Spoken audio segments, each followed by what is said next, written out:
Vous-même, vous êtes incompétent. Donnez-moi une solution. Vous n'en avez pas.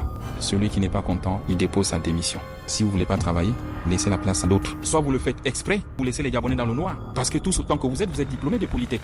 Quand on regarde les CV, vous êtes tous des ingénieurs. Ou à moins que ces CV nous trompent.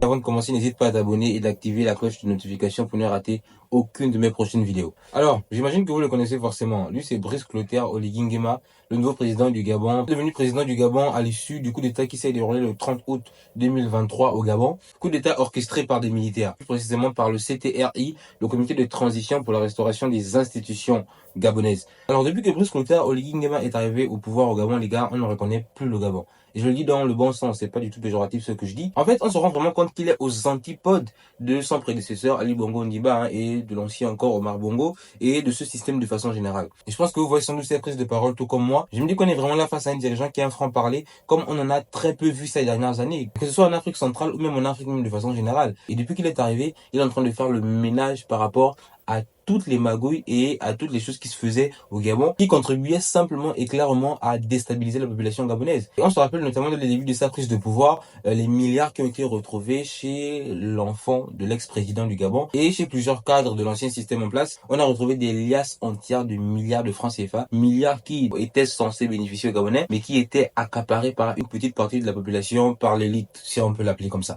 Plusieurs de ces personnes qui s'étaient rendues responsables de plusieurs faits au Gabon ont été tout simplement mis en prison. Et donc là, on voit vraiment à quel point le pays est en train de prendre un tournant à 180 degrés pour réellement changer de visage et devenir un nouveau Gabon. Et ce qui est fort avec le président Oligui, c'est qu'on se dit, mais ces problèmes-là, en réalité, on pouvait les résoudre aussi simplement. Lorsqu'il apporte une solution, on se dit, mais c'est vrai que c'était simple de résoudre ce problème. Parce qu'il a vraiment fallu qu'il tape du poing sur la table pour que les choses rentrent dans l'ordre et que les choses s'améliorent. Et le dernier épisode en date, c'est une rencontre qu'a eu le président Brice Clotaire, donc avec des responsables de la Société d'énergie et d'eau du Gabon, la SEEG, qui depuis des années, alors là, étant gabonais moi-même, je peux vous dire que la SEEG vraiment au Gabon fait, mais vraiment du n'importe quoi. CG, dont nous avons hérité.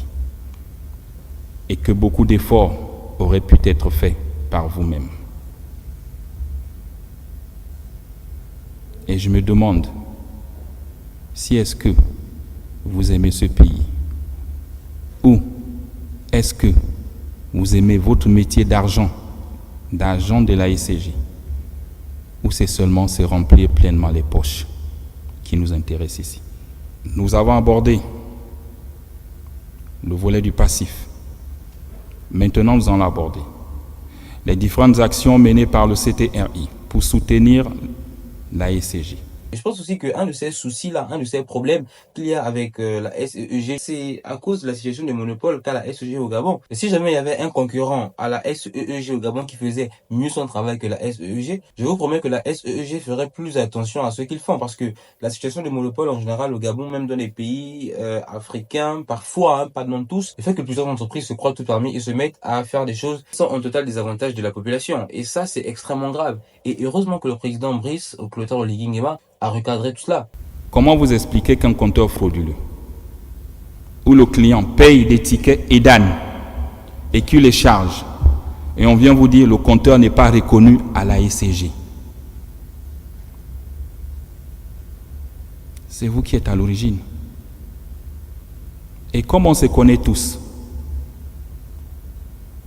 quand on s'aventure pour demander aux frères, aux sœurs qui travaillent à la SCG, on vous fait comprendre que non, parce qu'ils ont changé un nouveau système.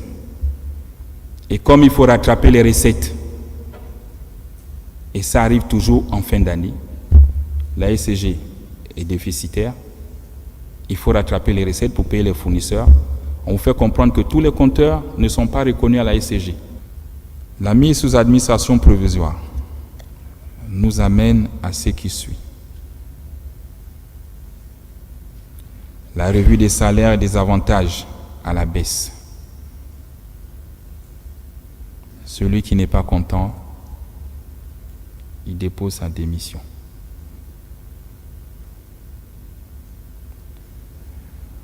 Pour l'administrateur provisoire, c'est 5 millions et des avantages plafonnés. Au-dessus de ça, vous êtes sanctionné. Tout ce que nous espérons, c'est que les choses continuent vraiment sur cette dynamique et que les choses puissent réellement avancer dans le bon sens. Donc voilà les amis pour cette vidéo. N'hésitez pas à vous abonner encore une fois pour les personnes qui ne l'ont pas encore fait. Activez la cloche de notification. Moi je vous dis au revoir et que Dieu veille sur chacun d'entre vous.